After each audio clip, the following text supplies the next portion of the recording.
안녕하세요. 매일 새로운 사연을 전하는 읽어주는 사연 라디오입니다. 구독과 좋아요, 많은 공유 부탁드립니다. 오늘의 사연 안녕하세요. 33살 여자입니다. 결혼한 지는 이제 1년 됐어요. 남편하고는 아주 어릴 적부터 친구였습니다. 한 동네에서 계속 자라면서 오래 알고 지낸 사이예요. 덕분에 양가 부모님끼리도 사이가 아주 돈독하시고요. 시부모님도 아주 저라면 껌뻑 죽을 정도로 아껴주십니다. 남편도 친정부모님하고 그만큼 오래 알고 지낸 사이니 지들 부모님한테 하듯 정말 잘해요. 그런 모습이 없었다면 결혼조차 하지 않았었겠죠.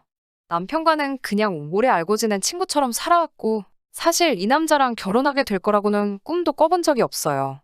워낙 가까운 사이였기도 했고, 남편이 철들 무렵부터 어떻게 살아왔는지 가까이서 지켜보기도 했으니까요. 친구이던 시절에는 애인이 생기면 서로한테 소개해주기도 했었고, 어떤 상대를 만나왔는지도 다 알고 있으니 서로에 대해서 너무 잘 알고 있는 상황이었습니다. 사귀던 사람을 소개받는 자리에서 제가 남편이 철없는 행동을 하고 있으면 이러지 말라 그러지 말라 잔소리도 했고, 그 모습에 주변에서 제가 친누나냐는 질문도 몇 번이나 받기도 했어요. 저랑은 성격이 정반대예요. 남편은 주변의 인맥도 두텁고 사람들 만나는 것도 좋아해서 온갖 사람들 생일 챙기고 기념일 챙기고 하는 사람이었어요. 저는 약간 인간관계를 피곤해하는 스타일이기도 하고 조용한 성격이고요. 어릴 적에 남편이 농담처럼 제가 30살까지 결혼 못하고 있으면 지가 해준다는 식으로 몇 번 이야기했었는데 31살 되던 해에 그 약속을 기억했는지 저한테 정식으로 만나볼 생각이 없냐고 어디 길에서 들꽃을 꺾어와서는 프로포즈를 하더군요. 그 말을 기억하고 있다는 게 로맨틱하기도 했고 오래 알고 지내 편한 모습이 좋았는지 그런 남편을 받아줬고요. 시부모님은 우리가 결혼하기로 했다는 소식을 듣고 쌍수를 반기며 환영해 주셨어요. 저라면 못난 아들 맡길 수 있다고 제발 사람 좀 만들어달라고 부탁하시더라고요. 남편은 결혼할 때 집은커녕 빚까지 있는 몸으로 왔습니다. 시가가 못 사는 편도 아니고 빚은 결혼할 때 다 정리해줘서 문제될 게 없었어요. 양가가 서로 막역한 사이다 보니 신혼집이나 혼수 같은 것들도 별다른 문제 없이 넘어갔습니다. 예단 같은 것도 생략했고 기타 결혼 비용부터 신혼집이나 혼수도 정확히 반반씩 계산해서 했으니 그 과정에서 문제가 생길 일은 없었어요. 어느 날 시부모님이 저에게 그동안 직장생활 하면서 모아둔 돈이 얼마나 되냐고 물어보시더라고요. 제가 모아둔 게 8천만 원 정도 되었는데 어느 날 시어머니가 1억이 든 통장을 저에게 건네주셨어요. 형편이 한쪽으로 기운 결혼은 아니었지만 저는 저금이 있는데 남편은 빚이 있는 상황이었으니 이렇게 해야 맞는 거라며 오히려 시가에서 자잘한 부분까지 챙겨주시는 게 너무 감사했습니다. 결혼을 하게 되면 그래도 한 집안의 가장이 되기 때문에 정신을 차릴 거라고 막연히 그런 생각을 가졌던 건 저의 불찰인 것 같았습니다. 옆에서 계속 지켜봐온 바 한 직장을 진득하니 오래 다니는 성격이 아니었어요. 1년 정도 일하다가 때려치우고 그 돈으로 한참 뭘 새로 배운다는 핑계로 먹고 놀다가 돈 떨어질 때쯤 다시 직장을 구하고 그런 식의 반복이었습니다.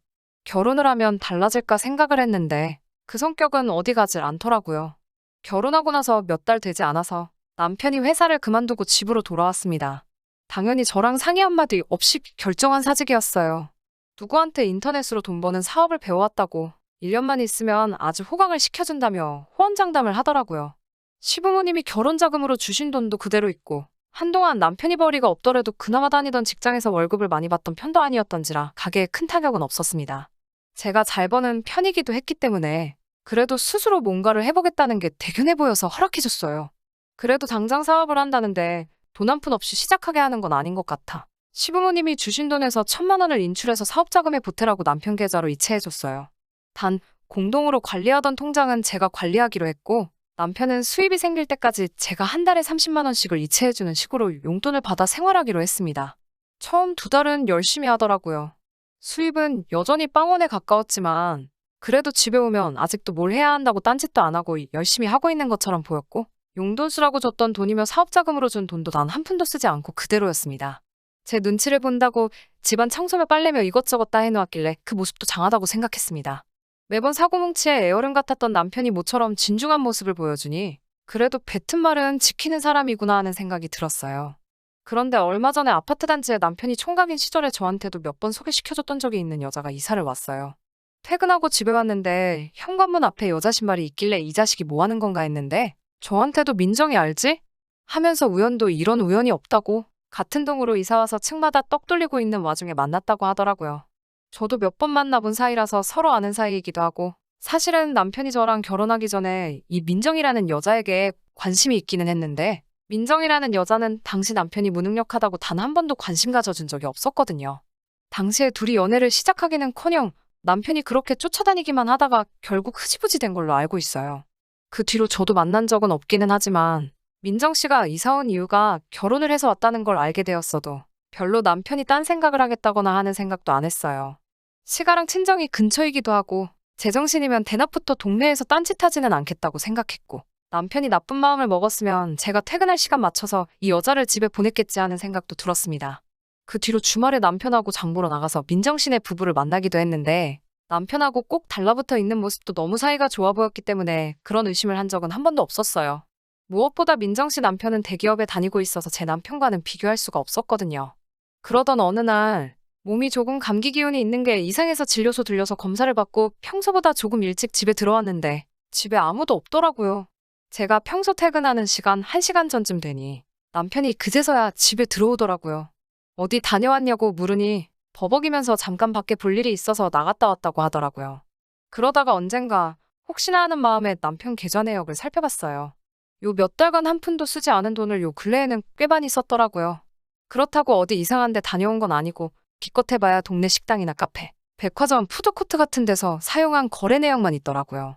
평소에 남편이 동네 김밥집은 그렇다 쳐도 카페나 푸드코트 같은 데는 자주 가는 스타일은 아니라서 그날 남편을 불러 어디다가 돈을 쓴 거냐고 물어봤습니다. 그런데 제가 계좌를 조회해봤다는 사실을 굉장히 불쾌하게 생각하더라고요. 내 돈 내가 쓴다는데 뭐가 불만이 있냐는 듯이 짜증을 내기 시작했습니다. 그러면서 하는 말이 맨날 집에만 갇혀있다가 오랜만에 친구 만나서 밥 한번 커피 한 잔 사 먹을 수도 있는 거 아니냐고 따지더라고요. 어떤 친구를 만났길래 평생 가지 않던 카페를 매일같이 가고 외식까지 하느냐고 물으니 버벅이다가 그 친구가 민정 씨인 걸 실토하더군요. 사실 남편 입에서 민정 씨를 만났다는 말에도 별 의심 같은 건 하지 않았어요. 단지 집에서 시가나 처가도 가까이 있고 민정 씨도 같은 아파트 단지에 살고 있어 동네 사람들 보는 눈도 있으니 단돌이 잘 하라는 식으로 주의를 주려고 했을 뿐입니다. 그런데 남편의 태도가 알겠다고 대답을 해도 모자랄 판에 오히려 목소리가 점점 커지더라고요. 남자가 사회생활을 하다 보면 나가서 사람도 만나고 할 수 있지 않느냐고요.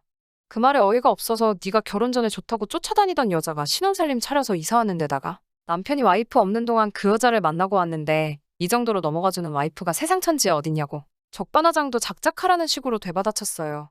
남편이 대번에 그 말을 듣고 너 지금 내가 바람을 피는 거라고 말하고 싶은 거냐고 노발대발 하더군요. 이쁘장하게 생긴 민정 씨는 결혼 전에 하던 일이 인터넷 쇼핑몰 모델이기도 했고 지금 자기가 하는 일 관련 업에 종사한 경험이 있으니 정보 좀 얻으려고 만난 거라고 호통을 치더라고요. 그 와중에 민정 씨가 남편에게 결혼하고 아저씨 다 됐다고 총각 시절에는 통 크게 쏘고 하더니 아주 쫌생이 아저씨가 됐다나 뭐 이딴 말을 했는가 봅니다. 오히려 저한테 요즘 용돈 30만 원 가지고 군소리 없이 사는 남편이 요즘 세상에 어딨냐고 민정이네 남편도 한 달 용돈을 200만 원을 쓴다더라 하면서 저한테 대려 고마운 줄 알라고 성화였습니다. 자기도 지슴씀이 큰 거 알아서 경제권을 양보했고 자기는 집에서 전업을 하고 있으니 돈 쓸 일도 없고 해서 어림도 없는 용돈 가지고도 저한테 불만 한번 말한 적이 없었는데 사업차 커피 몇 잔 마신 걸 가지고 그렇게 무안을 주느냐면서요. 듣다 보니까 어이가 없어서 적반하장으로 씨부리고 있는 신랑 주둥이를 더 이상 한마디도 못하게 움켜쥐고 엄동설 안에 내쫓기기 싫으면 그만 좀 떠들라고 한마디 했죠. 지금 네 입으로 들어가는 거며 밖에 나가서 웬 어디서 굴러먹다 온지도 모르는 여자랑 들이킨 커피며 지금 입고 있는 옷, 핸드폰비에 보험비, 아파트 대출금까지 지금 누가 벌어서 내고 있는 거냐고 한마디 했죠. 너가 집에서 사업하기로 했다고 해서 믿고 기다려주고 있는 거지. 네가 지금 민정 씨 남편 반만큼만이라도 벌어와 보라고. 나라고 네 용돈 더 주고 싶지 않겠냐고 한마디 했습니다. 그 말에 할 말이 없었는지 입이 대빨 튀어나와가지고는 방문 쾅 닫고 들어가 버렸어요. 한참 있다가 나와서는 자기가 집안일을 하고 있는 걸 하나하나 적어놓은 종이를 저한테 들이밀더군요. 자기는 전업주부를 겸하고 있는 사업가고 적어놓은 종이는 자기가 집안일 하는 걸 자기 가사노동력을 최저시급으로 환산한 거라고 말하더니 한 달에 150만 원은 자기 월급으로 받아야겠다 하는 거 아니겠어요? 어디 가사도우미 숙식으로 들어가도 다 해주는 거 아니냐면서 자기도 이제 집안일을 하는 만큼 월급을 받아야겠으니 막무가내로 돈을 내놓으라는 식으로 나오더군요. 너는 나랑 결혼을 해서 부부가 된 거지. 이 집에 가사도우미로 취직을 한 거냐고 따져묻는 말에도 남편은 끝까지 나도 사회생활하면서 돈 쓸 곳이 많으니 자기는 무조건 이 월급을 받아야겠다고 하더군요. 용돈 준 거 민정 씨랑 밥 처먹고 커피 마시는데 써놓고 돈이 필요하다는 식으로 계속 짓거려대니 저도 듣다 열받아서 참을 수가 없더라고요. 그 돈 어디다 쓰려고 하는지 뻔히 보이는 마당에 참을 수가 없어서 남편 귀를 잡아서 밖으로 질질 끌고 민정 씨네 집 앞으로 쳐들어갔어요. 문을 부서져라 두드리니 민정 씨랑 퇴근한 민정 씨 남편이 놀라서 토끼 눈을 뜨고 무슨 일인가 밖으로 나오더군요. 민정 씨 앞에서 대놓고 무안을 줬어요. 저는 이런 남편 필요 없으니 이 집에서 월급 주고 가사도우미로 쓰라고. 보아하니 민정 씨랑 커피 마시고 점심 먹고 싶어서 돈이 필요한가 본데 이 집에서 데려다가 쓰면 같이 점심도 먹고 좋지 않겠냐고 했습니다. 민정 씨가 자기 남편 안색 한번 살피고 당황한 표정을 짓더니 억울하다는 식으로 말을 했어요. 자기도 싫다고 하는데 자꾸 낮에 만나자 해서 안 그래도 조만간 저한테 따로 말을 하려고 했다고 하더라고요. 민정 씨가 뭔가 구린 걸 걸려서 하는 말이 아니라 진심이라는 게 느껴졌어요. 생각해보니 민정 씨가 진짜 남편을 뜯어먹으려고 했다면 동네 카페에서 커피만 마시는 정도로는 끝나지 않았겠다는 생각이 들더라고요. 두 사람 보기에 정말 제가 다 쪽팔려서 죽을 뻔했어요. 이쯤 했으면 됐다 싶어서 집으로 남편을 다시 끌고 올라왔는데 아무리 생각해도 참을 수가 없어서 시어머니가 주신 통장을 들고 시댁으로 향했습니다. 시부모님 앞에서 여태 있던 일 전부 설명드리고 이 돈은 아무래도 그냥 뒀다가는 남편이 홀랑 날려먹을 것 같으니 시어머니께서 다시 관리하시는 게 맞겠다고 하고 돌려드렸어요. 그리고 어차피 결혼할 때 양가에서 반반씩 다 해줬으니 이참에 아주 통장도 따로 관리했으면 좋겠다고 말씀드렸습니다. 남편에게는 집안일은 내가 퇴근하고 와서 해도 되고 네 말대로 사람 불러다가 써서 하면 되니까 아예 손도 대지 말라고. 대신 너가 집에서 축내는 살값이며 보험금에 핸드폰비랑 아직 남아있는 대출금까지 정확하게 반으로 갈라서 내라고. 사채를 끌어다 쓰든 어디 가서 가사도우미를 하든 막노동을 하든 그건 내가 알 바 아니라고 했어요. 한참 제 말을 듣고 계시던 시아버지가 창고에서 웬 하키채를 꺼내오시더라고요. 남편이 그걸 보자마자 제 앞에 무릎을 꿇고 잘못했다고 싹싹 빌기 시작했어요. 시아버지는 제게 아직 준비도 안 된 놈 장가보낸 자기 잘못이 크니 신혼부부 갈라놓는 건 미안하지만 잠깐 남편 좀 다시 반품해달라고 이참에 아주 사람 만들어서 다시 보내주겠다고 하셨습니다.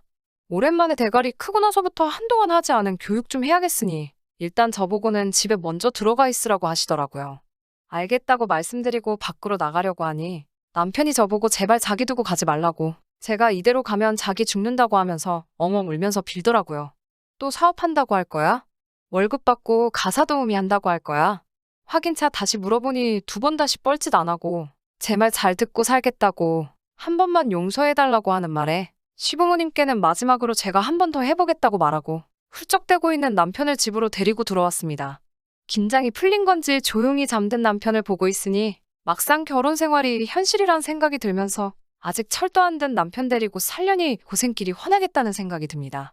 요즘은 다시 취직해서 회사에 출근하고 있어요. 아마 두 번 다시 지사업하겠다고 나대지는 않을 것 같고 지금 다니는 직장이 별 볼 일 없는 곳이긴 하지만 진득하게 오래 다녔으면 하는 심정입니다. 민정씨네 부부한테는 미안하지만 그날 제가 찾아갔던 사실이 찜찜했는지 얼마 뒤 다른 곳으로 이사를 갔어요. 제가 써놓고도 조금 한심하기는 하지만 그래도 귀여운 구석도 많고 심성도 좋은 남편이에요. 언젠가는 둘이서 행복할 날이 올 것이라 굳게 믿으며 이만 사연 줄이도록 하겠습니다. 긴 이야기 들어주셔서 감사합니다. 오늘의 사연은 여기까지입니다. 구독과 좋아요, 알람 설정해주시면 앞으로 더 좋은 사연으로 찾아오겠습니다. 감사합니다.